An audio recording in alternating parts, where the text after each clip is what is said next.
Ternyata memang ada hewan atau kuda bersayap di dalam Islam, ada. Ya ini. Halo semuanya guys, selamat datang kembali di channel Tengku Arma. Gue akan melanjutkan kisah kita, dimana momen ini adalah momen terpenting juga dalam hidup Nabi Muhammad SAW. Dimana Nabi Muhammad SAW setelah melewati masa-masa susah, masa-masa tahun kesedihan, Allah Subhanahu wa Ta'ala memberikan kabar gembira kepada Nabi Muhammad dengan satu peristiwa yang sampai hari ini kita masih ingat selalu. Bahkan sebagian umat Islam memperingati, sebagian tidak memperingati. Nah, poin gue adalah pentingnya kejadian Isra Mi'raj ini. Waktunya mungkin kejadiannya adalah tahun ke-10 pada kenabian, tapi bulannya, harinya, tanggalnya ulama tidak ada yang sepakat atau mereka tidak menemukan tanggal pastinya. Tanggal berapa, bulan apa gitu kan. Makanya yang gue tekankan di cerita hari ini adalah gue akan menekankan kisah perjalanan Isra Mi'raj Nabi Muhammad SAW dan poin-poin penting apa aja yang bisa kita ambil hikmah dari kejadian Isra Mi'raj ini. Dimana Nabi Muhammad SAW ini menjadi pelipur lara atau penghibur Nabi Muhammad SAW, di mana beliau lagi masa-masa berkabung pada tahun kesedihannya. Jadi Allah Subhanahu wa Ta'ala kasih penghibur. Ini peristiwa Isra Mi'raj ini. Nah, gimana sih kisah Isra Mi'raj ini? Gua akan ceritakan di video kali ini, tapi sebelumnya silahkan subscribe channel ini, like video ini, dan share ke teman-teman kita. Dan gua akan langsung mulai kisah Isra Mi'raj ini. Gue akan membacakan terjemahan hadis dari yang diriwayatkan oleh Sahih Imam Bukhari dan Imam Muslim. Langsung saja kita ke ceritanya. So, hayya nabda'ul kisah. Tala'al badru alayna min thaniyatil wada' wajaba syukru alayna ma da'a lillahi da'. Subhanallazi asra bi abdihi lailan minal masjidil harami ilal masjidil aqsa allazi barakna haulahu linuriyahu min ayatina innahu huwas samiul basir. Allah Subhanahu wa Ta'ala berfirman dalam surat Al-Isra ayat pertama, Maha suci Allah Subhanahu wa Ta'ala yang telah memberangkatkan hambanya perjalanan malam dari Masjidil Haram menuju Masjidil Aqsa yang mana kami berkahi sekitarnya. Ini adalah Allah Subhanahu wa Ta'ala berfirman dalam surat Al-Isra ayat pertama. Nah, apa sih arti Al-Isra dan Al-Mi'raj? Al-Isra adalah perjalanan malam yang dilakukan oleh Nabi Muhammad SAW dari Masjidil Haram menuju Masjidil Aqsa. Kemudian Al-Mi'raj adalah perjalanan Nabi dari Masjidil Aqsa ke langit menuju Sidratul Muntaha. Nah, sebelumnya ku ingatin sama kalian, skip video ini kalau kalian nggak mau dengar hal-hal yang aneh dan mustahil atau mukjizat. Ini ku ingatin sekali lagi, semua hal yang gue ceritain pada kisah Isra Mi'raj ini adalah hal yang sungkar untuk diterima hati kalau kita tidak mengimaninya. Kalau kalian masih nonton sampai sekarang, berarti kalian sudah siap. Udah siapin mental, udah siapin hati untuk mendengar kisah-kisah yang ajaib, yang susah diterima oleh akal dan pikiran manusia. Oke? Oke, gue mulai ceritanya.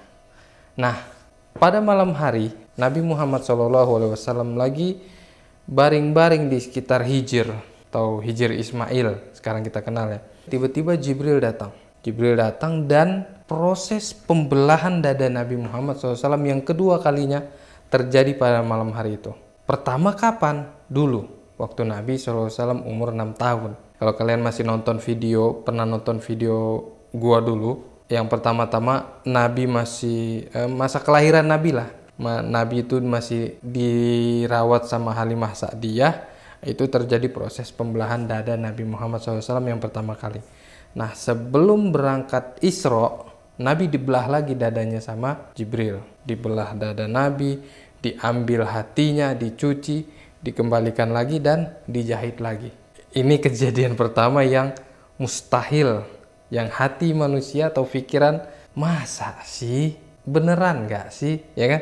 Tapi kalau lu pakai logika manusia susah nerimanya. Makanya ini cerita pertama yang susah lu terima. Tapi kalau lu bisa mengimaninya, insya Allah ini nikmat banget cerita Isra Mi'raj ini. Nah, kemudian Nabi Muhammad SAW berangkat dari Masjidil Haram menuju Masjidil Aqsa atau Baitul Maqdis menggunakan hewan buruk.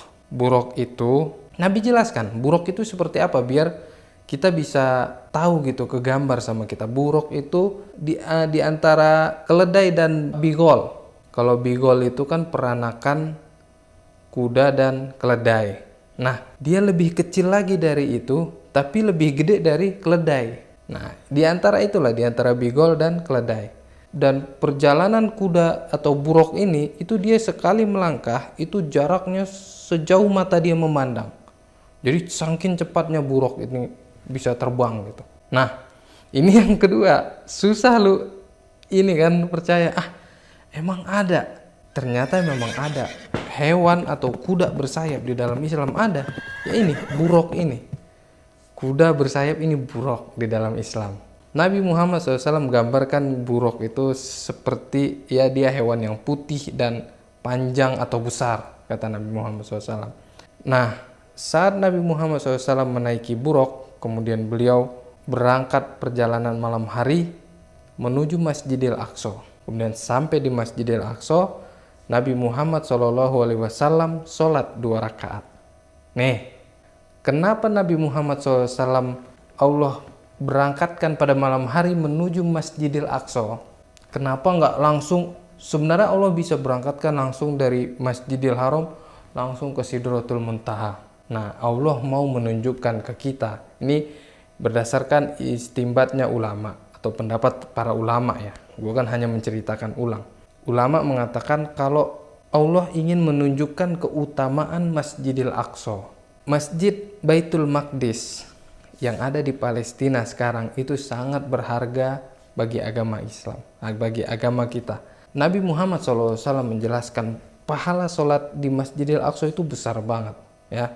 Yang pertama, Masjidil Haram 100.000 kali pahala dibandingkan sholat di masjid lain. Kemudian di masjidnya Masjid Nabawi. Yang ketiga itu Masjidil Aqsa. Intinya sholat di Masjidil Aqsa itu luar biasa besar pahalanya. Makanya kejadian Isra ini menjelaskan kepada kita betapa pentingnya Masjidil Haram ini ya. Kalau bisa niatkanlah, minimal kita udah berniat dan berdoa, ya Allah semoga hamba bisa menginjakan kaki di Masjidil Aqsa ini ya Allah. Gimana caranya? Allah niatkan. Karena memang Nabi Muhammad SAW juga kiblat pertama kita ke Masjidil Baitul Maqdis ini, Masjidil Aqsa. Hingga akhirnya Nabi Muhammad SAW berharap selalu menghadap ke langit gitu kan. Allah tahu. Akhirnya dirubah kiblat ke Ka'bah. Kalau nggak mempunyai keutamaan yang luar biasa, nggak mungkin kita kiblat kita di Baitul Maqdis. Kemudian sampai di Baitul Maqdis, kemudian Nabi mengikatkan buruknya. Buruk ini ternyata hewan yang sudah ditunggangi para nabi sebelum Nabi Muhammad SAW. Buruk ini dari dulu. Jadi ternyata nabi-nabi itu semuanya pernah menunggangi buruk. Dan para nabi, seluruh nabi itu semuanya sudah sholat di Baitul Maqdis. Baitul Maqdis saking luar biasanya ya. Para nabi itu sudah sholat di Baitul Maqdis. Dan nggak mungkin lah kalau Baitul Maqdis ini nggak istimewa bagi Islam, Allah bikin nabi-nabi itu sholat di Baitul Maqdis. Nggak mungkin kan ya. Kemudian dari Baitul Maqdis mulailah Nabi Muhammad SAW naik bersama Jibril ke langit. Nah ternyata langit itu ada pintunya. Setiap tingkatan langit itu ada 7 tingkatan, dan setiap tingkatan itu ada pintunya. Dan ada malaikat yang menjaga langit tersebut, pintu langit tersebut. Nah, naiklah Nabi Muhammad SAW bersama Jibril ke langit pertama. Di langit pertama, Nabi Muhammad SAW berjumpa dengan Nabi Adam alaihissalam. Nabi nanya sama Jibril, siapa ini Jibril? Jibril jelasin, ini adalah kakekmu, orang manusia pertama di muka bumi, Adam alaihissalam. Nabi sampaikan salam, assalamualaikum. Kemudian Nabi Adam jawab salam Nabi Muhammad SAW. Waalaikumsalam wahai Nabi yang soleh, kata Nabi Adam. Oke, udah sempat berbincang-bincang, ngobrol-ngobrol Nabi dengan Nabi Adam. Kemudian naik ke langit yang kedua. Sampai lagi di langit kedua, dibuka pintu langit kedua. Kemudian Nabi Muhammad SAW melihat ada Nabi Isa dan Nabi Yahya. Nah, Nabi Isa dan Nabi Yahya ini sepupuan. Karena ibunya Nabi Yahya dengan Maryam itu ternyata sepupuan. Ibunya Nabi Yahya ini kan istrinya Nabi Zakaria. Nah, Maryam juga sepupuan lah. Jadi makanya dibilang dua nabi ini sepupuan kan. Jumpa Nabi Muhammad SAW dengan kedua nabi ini seperti biasa, Nabi sampaikan salam, ngobrol-ngobrol, dan dua nabi ini pun jawab salam Nabi Muhammad SAW dan mendoakan. Biasa orang Arab itu kalau ketemu salam, ngobrol, doa panjang. Ya akhi, masya Allah, barakallahu fikum gitu kan, masya Allah, tabarakallah. Itu hal biasa bagi orang Arab, apalagi ini nabi gitu kan. Para nabi pasti omongannya baik lah, nggak mungkin kayak kita gitu kan.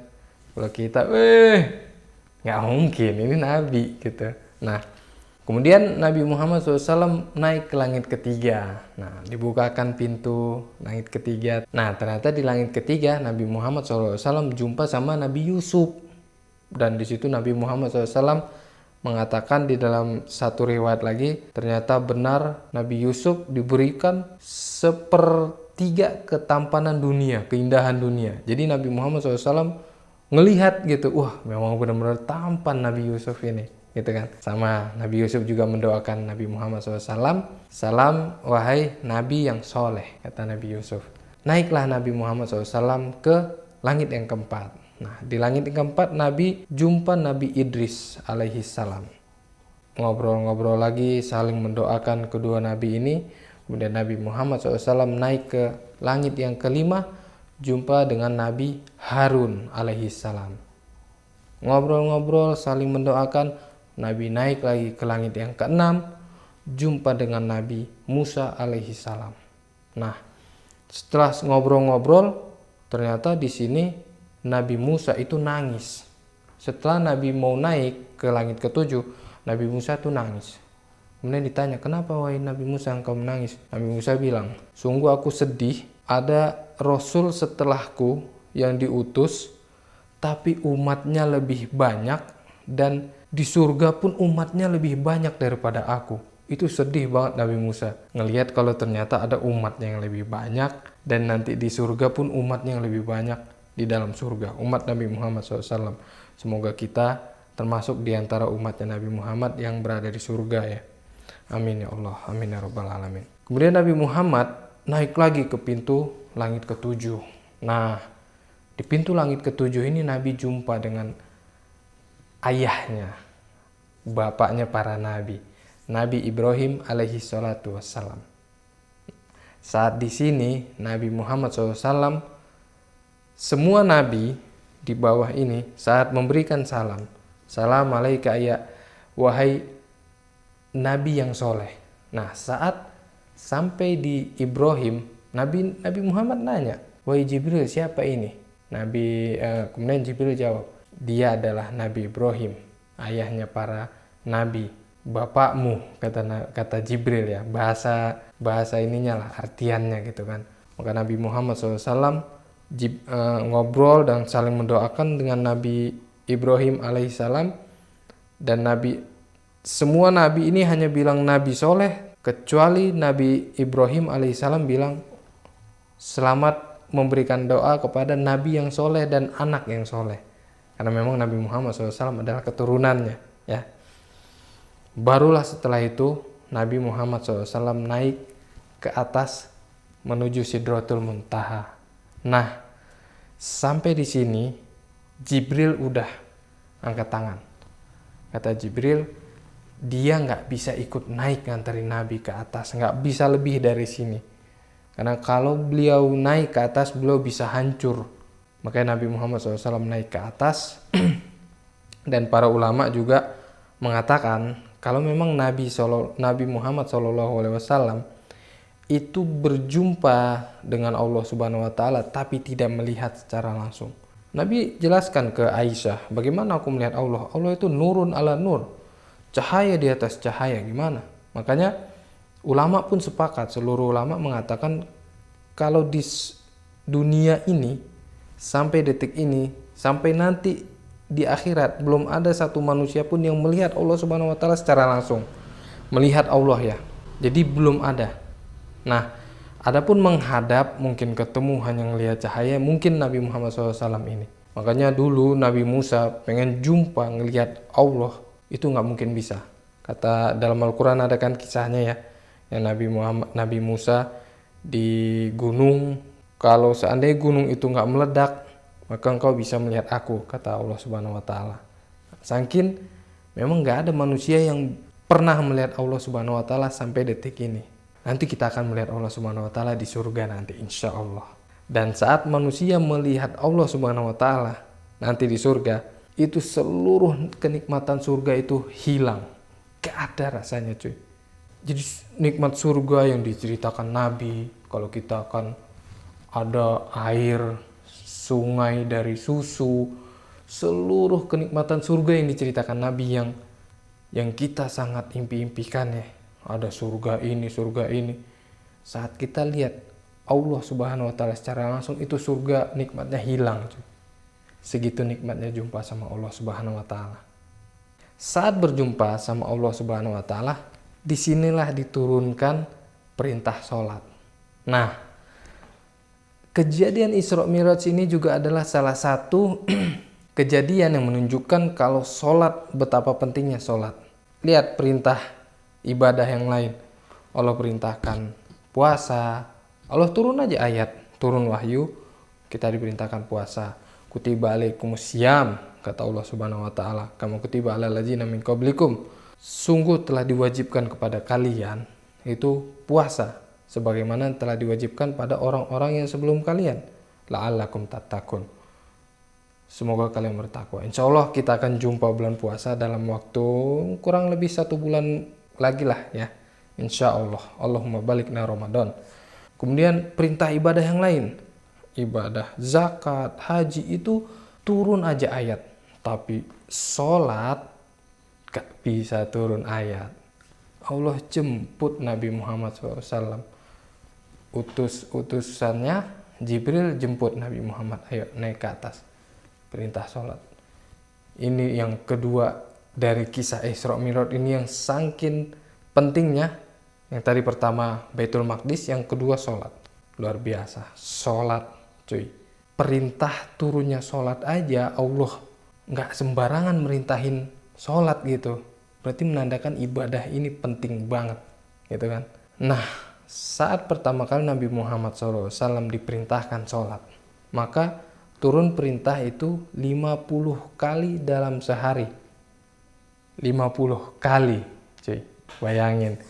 Kira-kira kalau seandainya sampai sekarang perintah itu benar-benar 50 kali, sehari kita sholat 50 kali, mungkin sekitar 15 menit sekali udah azan lagi. 50 kali, 50 waktu gitu, 50 waktu sholat. Saat Nabi Muhammad SAW dapat mandat tersebut, Nabi turun, ngelewatin langit ke-7. Nah, di langit ke-6 jumpa sama Nabi Musa. Nabi Musa tanya, wahai Muhammad, apa yang Tuhanmu perintahkan? Sholat 5 waktu, kata Nabi. Hah? Sholat 50 waktu untuk umatku. Kata Nabi Musa, tawar lagi, tawar. Umatmu gak bakal sanggup. Luar biasa Nabi Musa, Masya Allah. Kita harus berterima kasih ke Nabi Musa ini sebenarnya ini. Umatmu gak bakal sanggup, kata Nabi Musa. Akhirnya Nabi naik lagi ke atas, tawar. Nawar ke Allah Subhanahu wa taala. Turun lagi 45. Tawar lagi, kata Nabi Musa. Naik lagi Nabi Muhammad SAW. Turun lagi. Sampai akhirnya naik turun sampai di 5 waktu yang seperti yang kita kerjakan sekarang ini. Nah, saat 5 waktu pun Nabi Musa bilang, tawar lagi lah Muhammad. Sesungguhnya umatku dulu, Bani Israel dulu, diperintahkan juga 5 waktu, tapi mereka nggak bisa. Ayolah. Nabi Muhammad SAW pun balas ucapan Nabi Musa alaihi salam, sungguhnya aku sudah malu bolak-balik nawar ke Tuhanku. Udahlah 5 waktu lah, kata Nabi Muhammad SAW. Dan Allah katakan 5 waktu yang kita kerjakan ini itu setara 50 waktu pahalanya ya, 50 waktu seperti yang diperintahkan di awal. Makanya akhirnya diperintahkanlah kepada kita sholat sehari 1 malam, yaitu 5 kali, 5 waktu sholat. Subuh, zuhur, asar, isya, dan maghrib. Maghrib dan isya. Nah, ada kejadian lagi setelah Nabi Muhammad SAW turun, kemudian balik lagi ke Mekah. Besok subuhnya Nabi Muhammad SAW nih masih apa ya, kaget gitu kan, kaget, seneng, kaget lah, Masya Allah, masih bingung, ini kejadian luar biasa ini, kata Nabi Muhammad SAW. Luar biasa ini, iya, lintas satu malam ini Nabi Muhammad SAW lewatin gitu kan. Nabi sampai mikir-mikir gitu. Nah, tiba-tiba pas Nabi Muhammad SAW lagi bengong-bengong gitu, datang preman jahiliyah atau Fir'aunnya umat ini Abu Jahal, datang lihat Nabi Muhammad SAW. Ditanya, Muhammad, kenapa kau bengang-bengong gitu? Kata Abu Jahal. Nabi Muhammad SAW ceritakan kejadian malam itu ke Abu Jahal. Abu Jahal, aku semalam, aku masih nggak percaya nih. Semalam aku berangkat ke Baitul Maqdis dalam waktu 1 malam. Terus aku naik ke atas dan aku dapat perintah sholat. Ceritakan sama Nabi secara detail perjalanan semalam. Terus balik lagi, turun lagi ke Baitul Maqdis, balik lagi ke Mekah dalam waktu 1 malam. Nah, Nabi ceritainnya sambil detail banget kan. Nah, pertama kalinya dalam sejarah Abu Jahal ini dengerin Nabi. Semua yang disampaikan oleh Nabi didengerin sama dia. Tujuannya satu. Wah, Abu Jahal ngeliat ini peluang ini. Kau mulai ngada-ngada kau Muhammad, dalam hati dia kan. Mulai ngada-ngada kau nih Muhammad, cerita apa ini yang kau ceritakan? Akhirnya dia bilang, udah selesai Nabi ngobrol kan, ceritain Isra Mi'raj ini tadi, mulai si Abu Jahal ngomong, Muhammad, apa yang kau ceritakan ini luar biasa ini. Kami ke Palestina itu pakai kuda yang paling kencang, anak muda yang paling kuat, nggak berhenti, langsung berangkat aja gitu, nggak ada istirahat. Itu 1 bulan Muhammad. PP Mekah Palestina PP harusnya 2 bulan itu nggak istirahat. Kau 1 malam, kata Abu Jahal. Serius kau ini? Iya, serius, kata Nabi Muhammad. Mau nggak kau ceritakan ke orang-orang Quraisy? Ayo, kata Nabi Muhammad. Ya udah, diajaklah Nabi Muhammad SAW ke Bukit Abi Qubais. Bukit Abi Qubais ini tempat iklan yang biasa Nabi Muhammad SAW dekat sofa itu.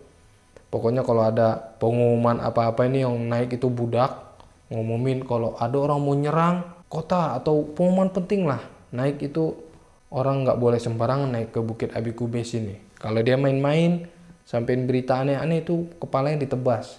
Diajaklah sama Abu Jahal, yuk kau naik ke bukit, kita sampaikan yuk. Naik Nabi dengan Abu Jahal naik ke atas Bukit Abi Qubais. Orang-orang Quraisy kaget kan, ini ada apa ini? Abu Jahal ini pimpinan kita ini naik ke Bukit Abi Qubais, ini ada apa ini? Pasti ada yang penting nih. Nah, dia sampaikan, wahai Quraisy, Muhammad punya cerita. Nah, sampaikanlah, kata Abu Jahal. Ini orang niatnya kan jelek nih orangnya, niatnya jelek nih, dia biar Nabi Muhammad SAW ditertawain orang, biar orang-orang Mekah tahu, Muhammad mulai ngada-ngada gitu kan. Ya Nabi Muhammad SAW sampaikan apa adanya kan, ya, karena memang harus disampaikan juga kisah ini. Ceritakan sama Nabi, aku habis Isra, habis berjalan dalam waktu 1 malam ke Baitul Maqdis, terus aku Mi'raj naik ke atas, dapat perintah sholat, terus aku turun lagi, jumpa nabi-nabi. Ini luar biasa kan. Jumpa nabi-nabi, pulang lagi, balik lagi ke Mekah.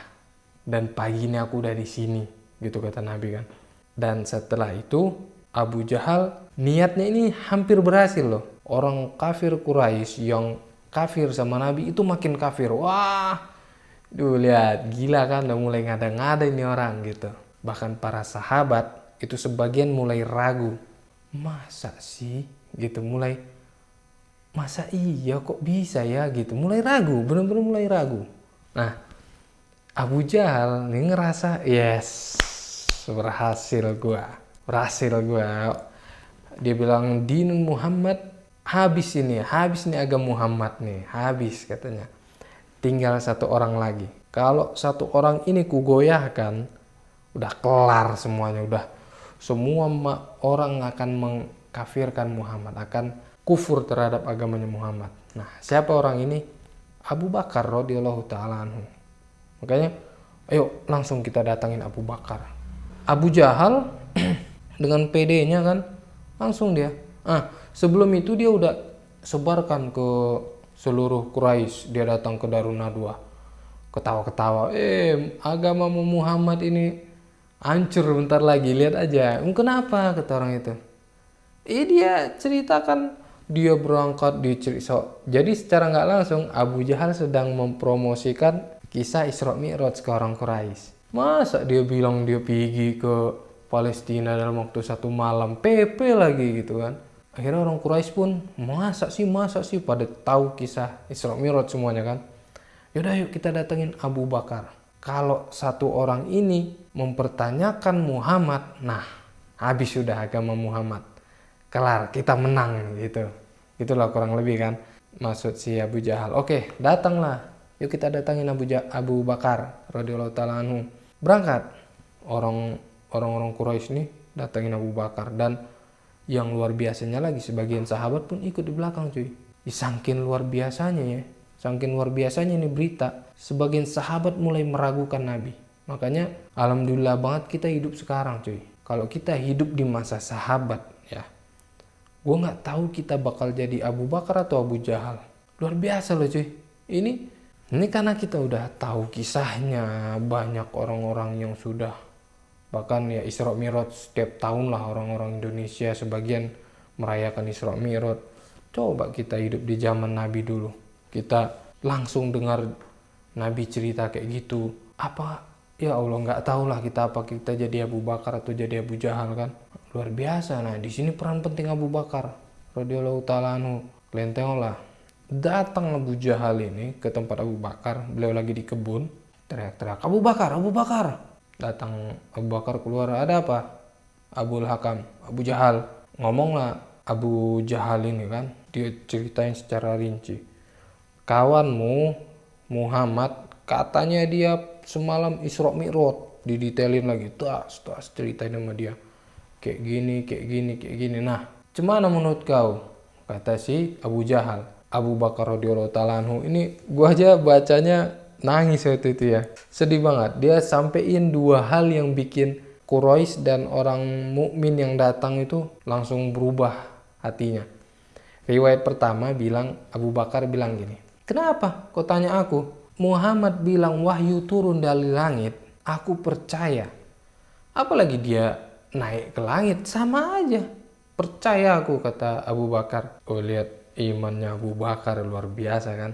Dalam riwayat yang lain, Abu Bakar yang luar biasa nih. Dalam riwayat lain dia sebutkan, dia jawab ke Abu Jahal nih, dibilang, kenapa? Kalaupun ya nih ya, kata Abu Bakar, kalau di depan mataku ini ada tembok warna putih, tapi kata Muhammad tembok ini hitam, aku dustakan mataku. Enggak, mataku yang salah, ini emang tembok hitam, bukan putih. Kata Muhammad hitam. Kalau kata Muhammad hitam, mataku yang salah.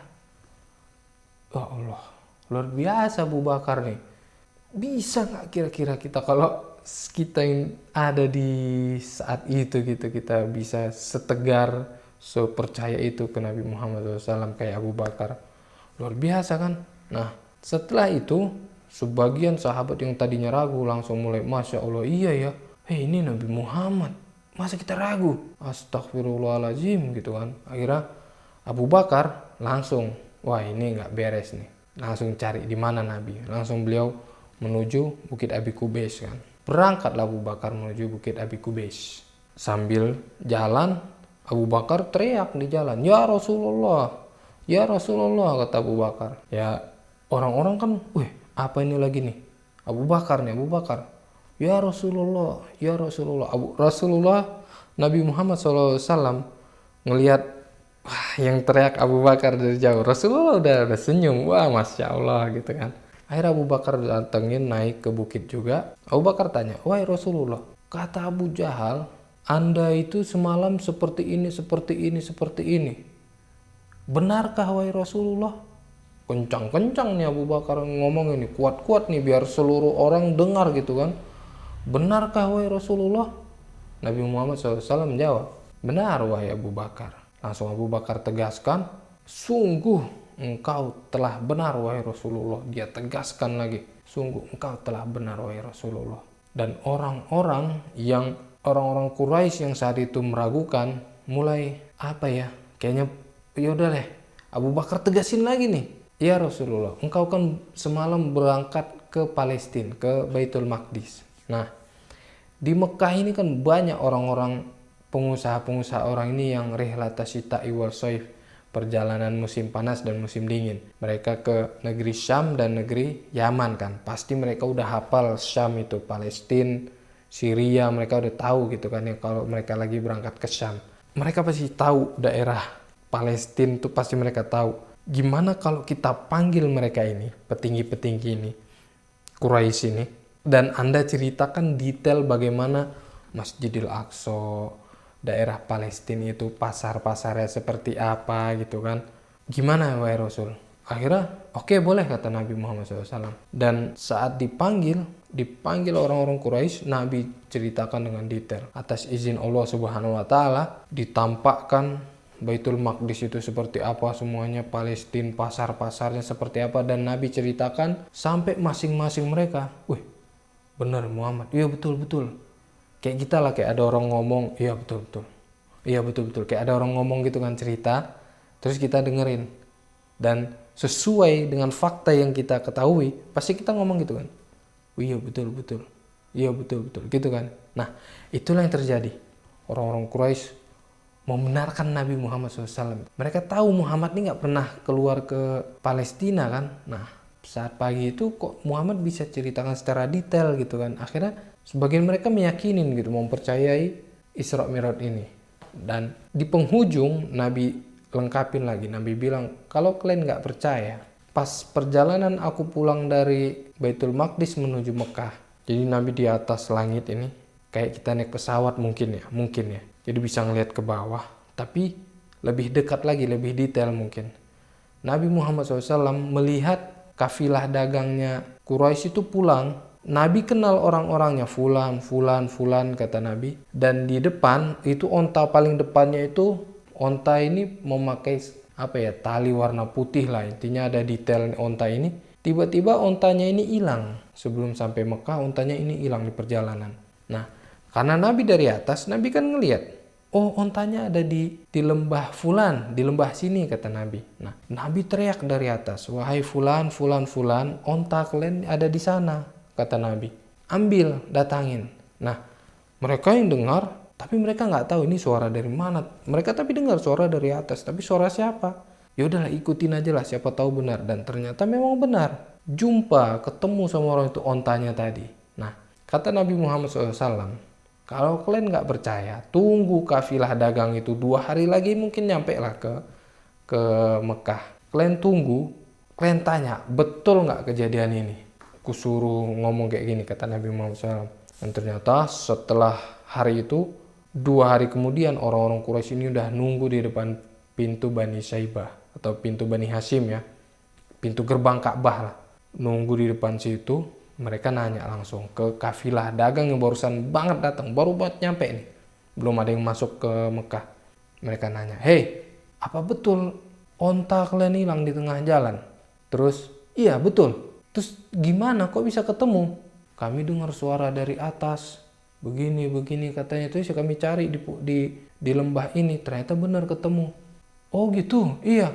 Terus yang kafilah dagang baru datang tadi nanya balik ke orang Quraisy kan, lah, kok kalian tahu?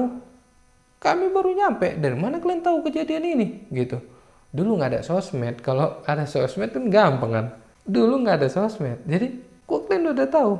Kata orang Quraisy, Muhammad cerita. Setelah hari itu makin semuanya orang percaya dengan kejadian Isra Mi'raj. Masya Allah, luar biasa ya. Jadi Isra Mi'raj ini menurut gua penekanan terhadap dua hal itu tadi ya. Pentingnya sholat. Nabi Muhammad SAW menerima perintah sholat ini, Nabi diangkat ke atas. Bukan nggak susah gitu kan, Nabi harus menjalani perjalanan malam, luar biasa lah gitu kan. Ya sampai orang Quraisy aja nggak percaya gitu kejadian, Muhammad nih ngada-ngada gitu kan. Tapi itulah satu hal yang gede, nggak mungkin didapat dengan gampang gitu. Itulah kurang lebihnya ya. Bentuk pengagungan Allah Subhanahu wa taala terhadap ibadah sholat inilah. Sholat ini Allah perintahkan dengan Nabi Muhammad SAW diangkat ke atas. Bukan hanya ayat turun aja gitu kan. Nah yang kedua, pengagungan terhadap Baitul Maqdis. Luar biasa posisi Baitul Maqdis ini bagi Islam, bagi agama kita. Makanya jadi sampai kapanpun Baitul Maqdis ini juga masjid kita gitu. Gimana pun ceritanya, kita tetap memberikan yang terbaik untuk Baitul Maqdis. Nabi bilang barang siapa yang memberikan pencerahan atau membantu mencerahkan Baitul Maqdis, dia dapat pahala. Kalau zaman dulu orang ngirim minyak zaitun itu untuk biar bakar lampu semprong, biar hidup lampu penerangan Baitul Maqdis gitu kan. Nah zaman sekarang samalah, kayak renovasi Baitul Maqdis, kemakmuran lah intinya. Kita sedekah untuk Baitul Maqdis tuh pahalanya luar biasa. Semaksimal mungkin kita niatkan gimana caranya kita bisa ke Baitul Maqdis. Nah mungkin cerita Isra Mi'raj kali ini sampai sini. Mungkin ini video terpanjang yang udah gue buat sampai saat ini. Semoga kisah Isra Mi'raj ini ya kita bisa ambil faedah lah ya. Itu tadi pentingnya dua hal itu tadi. Dan kalau kalian punya hal-hal yang ya menurut kalian ada yang miss nih, boleh komen di bawah ya. Komen di bawah, kita diskusi. Dan kalau kalian suka video ini silahkan like, subscribe juga channel ini, dan share ke teman-teman kalian. Dan menurut gua mungkin video ini sampai sini aja. Gue ucapkan terima kasih yang sudah nonton sampai akhir. Kita jumpa di video selanjutnya. So, see you next video. طلع البدر علينا من ثنيات الوداع وجب الشكر علينا ما دعا لله